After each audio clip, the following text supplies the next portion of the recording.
Hello and welcome back. We're gonna dive back into Comancheria in a bit more ambitious fashion this time. I'm gonna be trying the big scenario, the 9.6 rise and fall of the Comanche Empire scenario. And I looked at some of the medium-sized scenarios, and all of them were kind of a variation on this, which was just moving, trying to get as far as you can through the historical periods. This one's a little bit different in that military points kind of matter in terms of victory conditions, but to some degree, I don't really expect to make it all the way to the end of the game anyway, based on my previous play, despite what happened in the one video I posted. So the main goal here is just to play and get a feel for playing beyond that first scenario, where I have to think beyond that first scenario in terms of, you know, culture cards and things of that nature. So okay, so we start off and we are going to, there's no war column phase, obviously. And so the first thing we're going to do is we're going to take actions with Comancheria A. So we line all of those guys up. And then I'm going to take this warband with a horse, and I'm going to move him one movement point to there. He's going to spend 3 movement points to hunt the bison and 1 movement point to move back. So he moves back and is now finished. Okay, so the next thing I'm going to do is I'm going to take this band. I'm going to give him horses and my Mahi Miana, and I'm going to move him 2 spaces to Upper Arkansas 3. So 2 spaces, and then I am going to raid. So I get 2 for my warband, and then I'm rolling for my Mahi Miana to find out how many I would get for that. So I don't draw any extra for my Mahi Miana. So I'm only drawing 2 from this cup. All right, not terrible. Not a rousing success, but not terrible. So I'm going to take a horse with my 1 success, and I'm going to place a ravage counter as a result of my success. So that is that, and then I'm going to spend 1 more to raid 1 more time. So rolling again against my Mahi Miana's rating of 3, and I'm going to draw 4 chits this time. So because that is half or less of his medicine rating. All right, that is awfully good. So I got 3 successes, and I'm going to draw a horse and 2 captives for my 3 successes. Now comes an interesting question. I have 2 ravage markers on that tribe. I could spend 1 more MP to raid again, and then I have to spend 2 horses to get back. Or I could just go back now. I would still have to spend 1 horse to get back. But if I get another success marker here, I would have the opportunity to actually eliminate that tribe. But all right, I think nothing ventured, nothing gained. So I'm going to spend another MP, and I'm going to go after that again. So I'm going to draw 4 again. So I think that's hopefully good, because the mix is not great in that cup now. And so I need a bunch of these in order to get at least 1 success marker. So I took a bunch of enemy APs, and that was unfortunate. But what I did also get was 1 more ravage marker, which I will spend to remove that tribe from play. Now, I'm going to draw a horse for my success, and I'm going to spend 1 of the horses that I took. That will give me 2 more movement points, which will allow me to make it back to the Comancheria successfully. And I am not... Should I activate that band? No, because I want to do a planning operation, and that would I could use him to remain a 2 strength band. All right, so that is the end of my operations execution phase. So now it's operation cleanup. So enforce stacking rules, and now I unstack all of these. So horses, put all of those guys there. Those bands go there. So now I roll a die. And if it's 2 or less, because I have 2 unfinished, or I have 2 finished bands, the enemy gets a free action. So the enemy does not get a free action. Then I draw 1 counter from the success cup, and that's an enemy AP counter. So now I'm executing enemy actions. So the yellow die is who is activated, and the green die is going to be which instruction flips. So on a 4, I believe the west activates. The west activates, and we're going to flip that to its war side. That's pretty good, actually. Okay. So first is this subjugate action, and as we know, because of the War of Spanish Succession, war and subjugate instructions have no effect. So we just spend the APs and discard that. Now this culture action they are going to take, and this is going to decrease my culture by 1. They don't have any settlements on the board, so it's not worse than that, but it is going to decrease it by 1, and for that we spend 3 APs. Then I'm going to spend 7 APs for those 2 war counters. That's going to give me 1 in change. But those 2 war counters will have no effect. And then I'm going to spend this peace counter. I believe, I'll double check this, but I'm pretty sure that peace counter simply goes there. Let me just make sure I remind myself how peace counters work. Okay, yes, because there is no ravage marker, there's no war column, I just place that in that space. And then I'm going to spend this counter, as well as my 1 left over, to execute this last instruction, which is settle. So now this is where it becomes a little bit more dangerous, because they are going to place a settlement. And I believe, let me just double check, fewest spaces. So the fewest spaces is this and this, but you have to watch for stacking limits. So they're going to place it there. Now that's problematic, because if they do culture now, they're going to actually decrease me by 2, which I am definitely not a fan of. All right, so this just stays, and now we reset this. So the bigger problem with all of that is the fact that if West gets activated again, which is sort of likely, they would do another peace. They would do another settlement action, which is not a very good thing for me. All right. Oh, you know what I forgot to do? I forgot to do the thing that I always forgot to do, which is I should have moved that down after my turn, not waiting all the way until the end of this. All right, so that's the end of that. So now oh, this is interesting. Okay, so I think, let's see. So there is no war column, so I think I'm going to take actions again.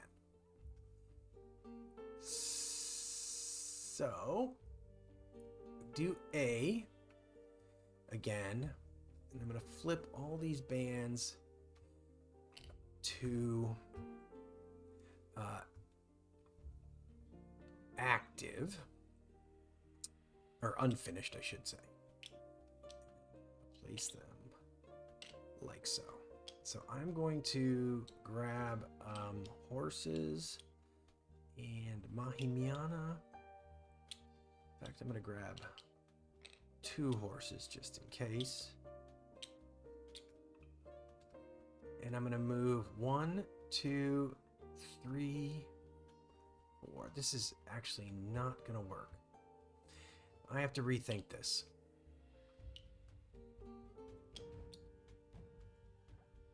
What I was hoping to do, just to be clear, is I was hoping to attack this, put a ravage marker on it, and that would prevent them from doing that settlement action. And actually, now that I think about it, I think I need... Oh!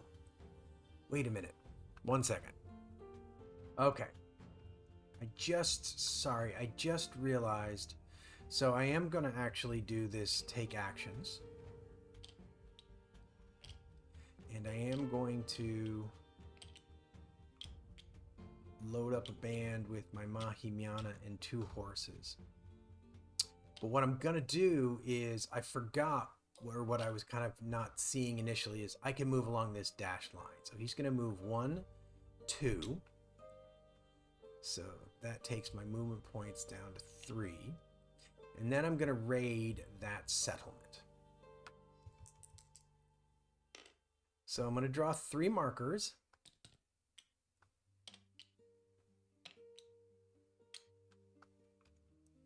All right, well, a lot of APs, but I got what I really came for, which was 1 success. So I'm going to place a ravage counter underneath that. And I'm going to take a captive.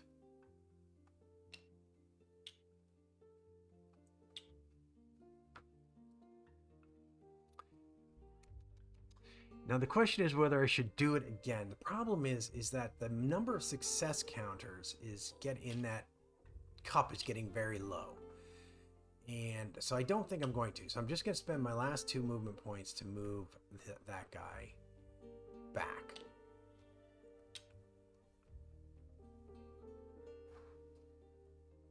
And then, let me just stop for a second and I'm going to look something up. Okay, so then I'm going to activate this counter, this band, give him a horse, a captive, and a bison.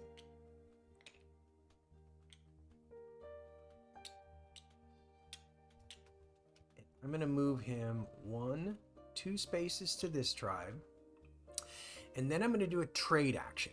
So what I was just looking up is the movement point cost. So I'm going to trade them a bison, and the bison cost me a movement point. Oops, wrong direction.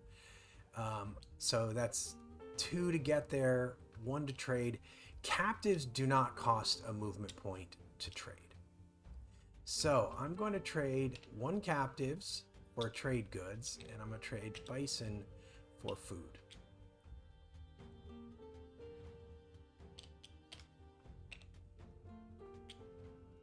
Then we're going to move 1, 2, go back. And we will mark him as finished. Okay, so I should be in relatively good shape.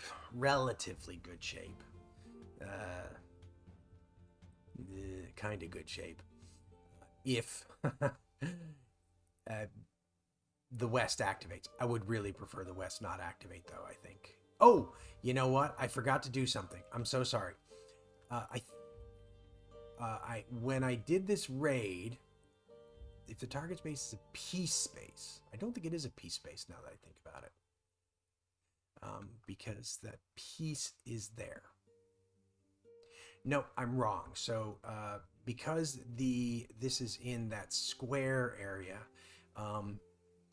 all spaces are peace spaces for them. So I'm rolling here for this peace space, and on a 1 it's going to stick around.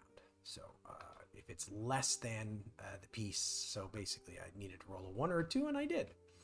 All right, so that is that. So again, now we move again to I move this counter. That's the one thing I just for some reason can't get that into my head. So now we move on to operations cleanup. So we're going to return all of this stuff.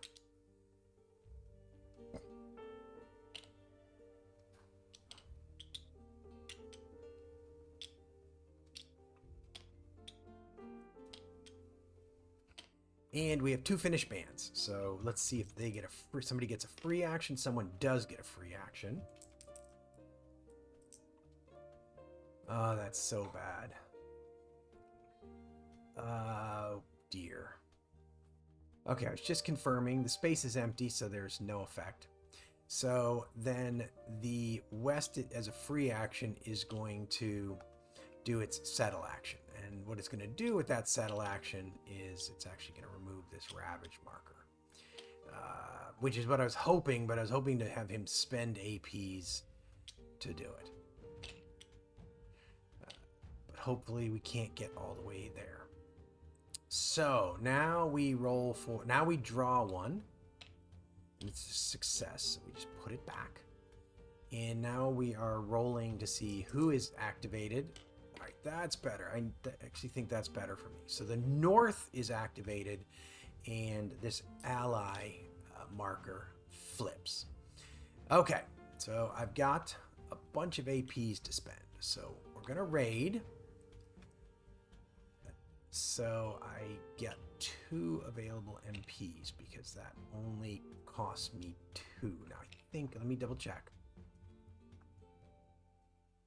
Okay, so yeah, so that's what I thought. So I'm placing a war column for the North. So I place it in the nearest to a rancheria. So I'm going to place it there.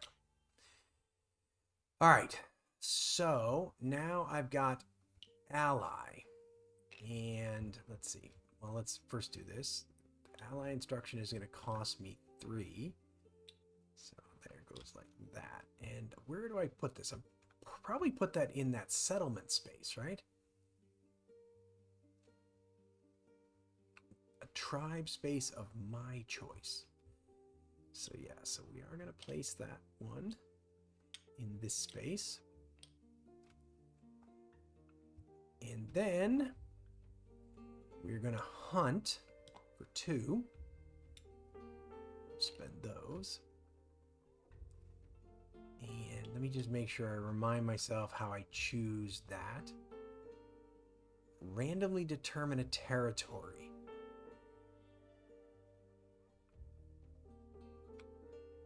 Okay, so we're going to randomly choose a territory for this hunt. So territory 3. Territory 3 is Llano Estacado. So we'll take that bison counter from Llano Estacado. Then we will do that hunt counter. And that gives us 1 more AP, right? That was 3, and I put a 4 in there. So they're going to hunt. So we'll do that same process all over again.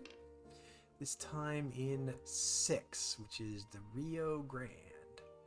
So we'll take that bison counter. And the next one, the next instruction, I don't have enough APs for. So these slide up, and then these slide over. Oh, actually, this I think stays on the board with that, now that I think about it. He's got a lot of instructions on the board at this point. 3, did I? 1 second. Okay, well, it turns out, you may have noticed, I put this in the draw cup. So I'm pretty sure the hunt 2 came before the hunt 3. Yes, I can tell from the letters. So C would have come first. So they would have been kind of in this order up here. So hunt, hunt. We do that. All right, that is the end of the operations cleanup phase. So now I'm going to do a planning phase. Before we get down here, I'm going to do a planning phase. Now, it's a little unfortunate that I don't have any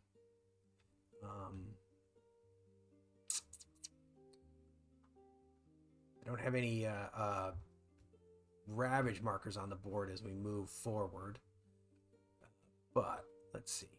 Okay, but that's what I'm doing anyway. But first we got to do the war column phase. So first things first, we draw a card to find out And that war column is not going to move. The event is, after a band is marked as finished in space adjacent, I can move them, so I can draw the war column off if I want. I don't want to. So we're simply going to leave him there. So now we are going to execute a planning operation. So each Mahimiana with 1 success gets medicine +1. So he has 1 plus success. Okay, so now I got to go through these steps a couple of times. So I transfer 1 success from the Mahimiana's track to the Paraibos track. And then I get +1 and I transfer this to there. Now I do it again. I transfer 1, I go up by 1, I move that to there. And then I transfer that. I can't go up by 1, unfortunately. I do that.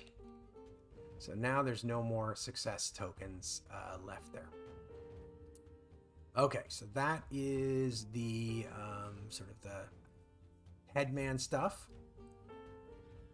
Now, I increase the Paraibos medicine by 1 for each success token, so that's good. And then these all go out of play. Now I can take headman actions. So I'm going to roll to see how many I can take. And I get 4 headman actions. So let's see. First things first, I'm going to spend 1 AP to buy the Ute Alliance. So that is the 1 AP that I had.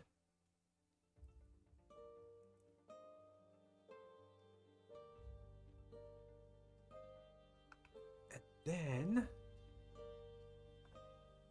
I am going to buy 2 APs.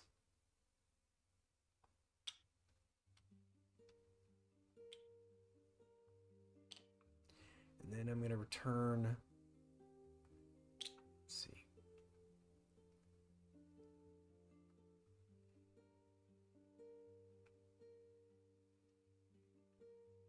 No, I'm going to buy 3 APs.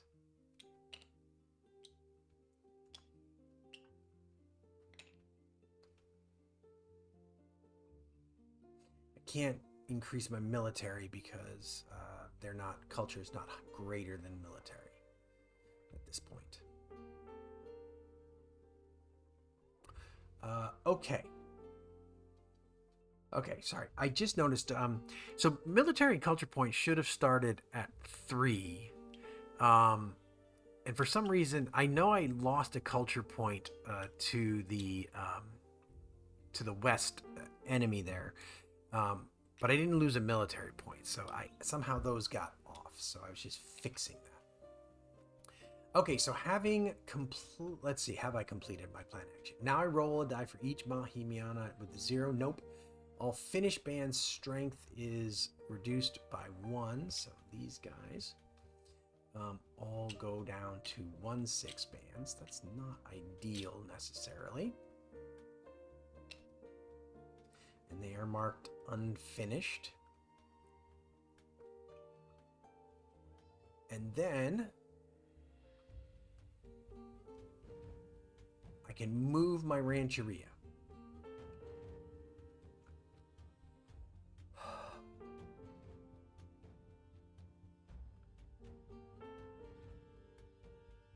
Okay. So the thing about this is if I do this, I'm going to end up, like the warband's going to happen quicker if I do this. But let's do it anyway. I'm going to move him to there to try to get him a little bit closer to everything. You know, I'm realizing I should have actually, when I was doing my initial raiding, I should have raided here because it'd be better to be able to move my Rancheria to that space. It gives me a little bit better access to stuff. But that's how we learn how to play games, is by doing stupid stuff like that when you don't know what you're doing. Okay, so I've moved my Rancheria. Now he gets 1 free instruction.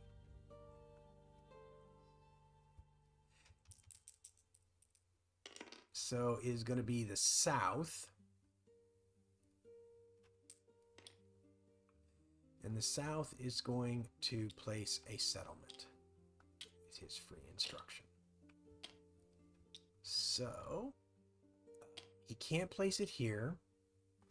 So Rio Grande and that space, those two spaces are equal. So I believe I have to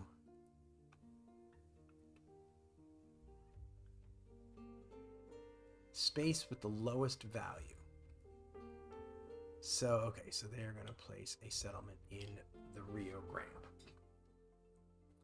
All right. Can't have them activating very much because their culture thing is going to kill me. And they have 2 culture things in a row coming up there. This is one good way I've found to lose the game, is to have the South activate with, now that they've got, I mean, they would basically take 4 culture, like bang, bang, and then it's just game over. So the South can be a really dangerous enemy if they activate. All right. So now I move this. This goes back to the draw cup. And it is back to being my turn. So war column phase. So since he has a war column on the board. Again, he does not actually activate. Oh, you know what I forgot to do last turn? I'm not going to go back and redo it. I forgot to roll for attrition for this guy. So before I reveal that card, I should roll for attrition. I haven't looked at that card yet, so I don't know what it is. So on a 3, he doesn't attrit. So, decrease the strength of the high strength war column by -2. Oh, minimum is 1. So minimum is 1. So he goes down to that. All right. So now,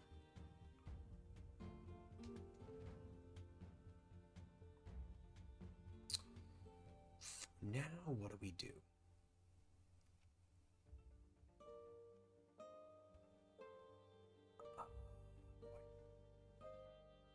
So I have 1 activation left before I'm likely to have to do or before I get into where I might have to do passage of time. That's what I'm kind of dealing with here.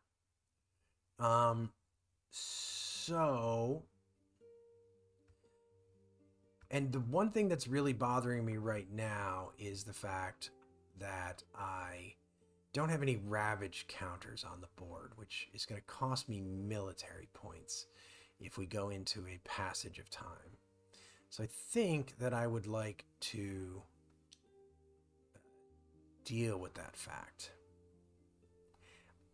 I'm going to have to do it with these 1/6 bands, however, because I need to leave this guy behind to fight against this enemy without too much risk of losing. Oh, I forgot to take a card. Take the card I took last time, which is horsemanship. I forgot to take a culture card at the beginning of the game. All right. So I don't want to get too many actions out on the board, especially because if it's green, it could be a big problem. So first things first, we're going to activate this with my Mahi Miana. Now the good thing is my Mahi Miana should be helping me contribute to success draws. So I'm going to move them 1 into that space, and then I'm going to raid. So that puts me there. So we're rolling against my Mahi Miana. So we're going to be drawing 3, because that is less than half of my Mahi Miana. So good draw would be really nice here. That is not a good draw. We're going to raid again.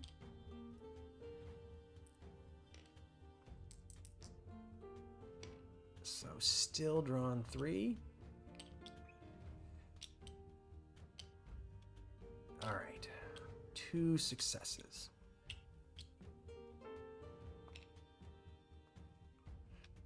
So let's just take a pair of captives so that we have the ability, we have a lot of spend to increase population in that rancheria next turn.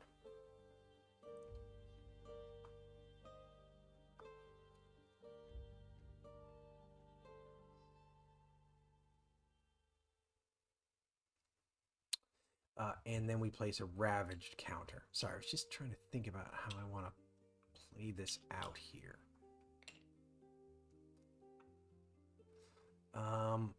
Okay.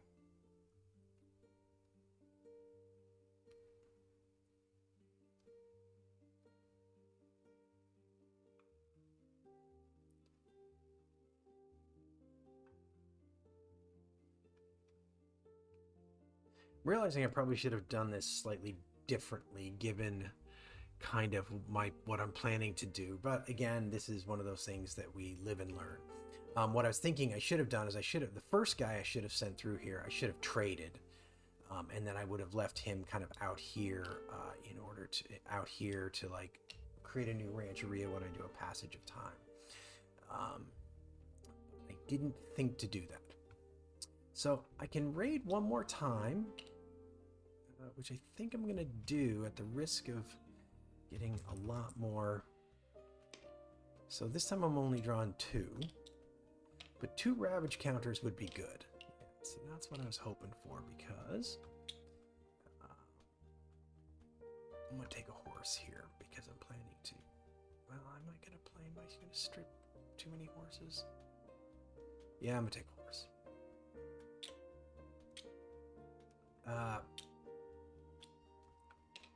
Hopefully that will mean that they will have a ravage counter will remain, possibly, if I don't activate them, I guess is kind of, and then this band is going to move back, so that band is now marked as finished.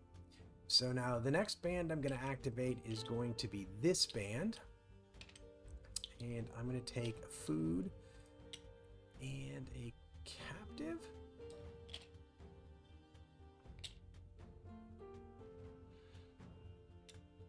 Just gonna take a food? Yeah, just gonna take a food. And he's gonna move 1, 2, and then he's gonna hunt that bison. And then he will simply stop moving there. And then this guy will return unfinished to there.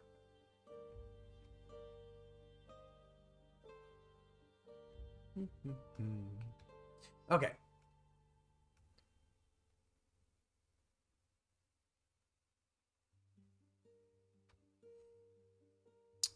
think that's everything that I want to do. That is everything that I want to do. So now I have to roll to see if I have to move to must do passage of time. And on a 1, this moves down to must do passage of time.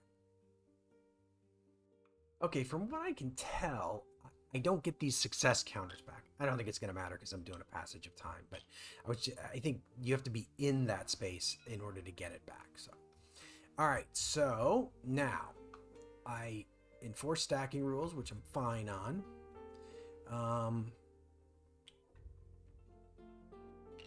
So I unstack all of this.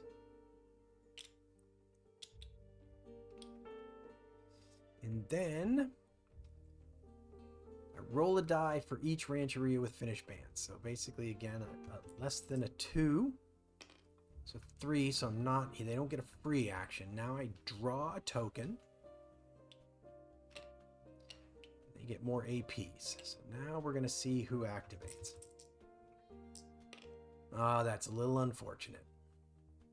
So the north activates and they flip instruction 5, which doesn't exist. So I'm going to spend an AP and that ally count. Oh, shoot. I forgot to roll here when I did that raid. So the first time second time. So the second raid would have taken it off the board, and it would have ended up there. So now, actually, wait 1 second. So they are no longer my allies. So let's see. Let me check ally action. I just want to see if it takes the ravage counter off the board. Yes, so it's going to take the ravage counter off the board. So we're going to end up with no ravage counters on the board, unfortunately. Then hunt, which is almost certainly. Yep. Hunt.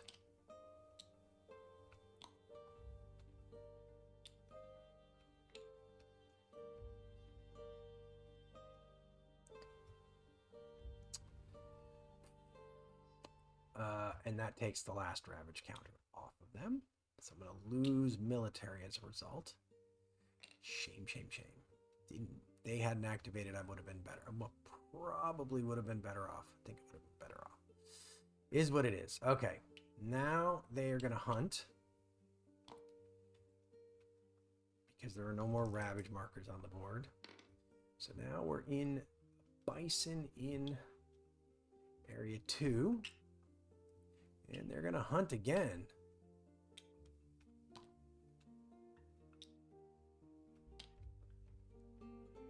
Bison in area 1. So the last bison counter here comes off the board.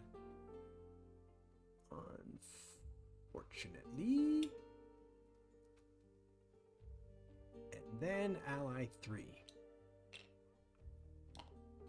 Which is going to replace, let's see, does it replace, it probably does, just replace it.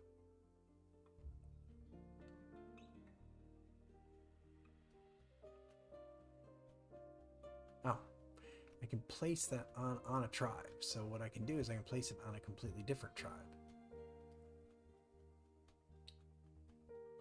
Don't know how to make that decision, but we'll put it on that tribe. And that's all the instructions. So that just remains. And now, boy, these guys are just going to like get rid of all the bison on the board, which is going to make food hard to come by. Not good. Okay. So that is the enemy's turn. And I'm going to cut the video here. We will come back in the next video and we will start with doing Passage of Time. But thanks for joining me for this more ambitious playthrough of Comancheria. If you've enjoyed the video, leave a like, leave a comment if you see anything that I'm doing wrong that I haven't caught. I've done a number of things wrong, but I think I've caught a bunch of them and gone back to the best of my ability. If you're enjoying the channel, it would be great if you could subscribe. But we will see you next time on Agility Snips Gaming Table.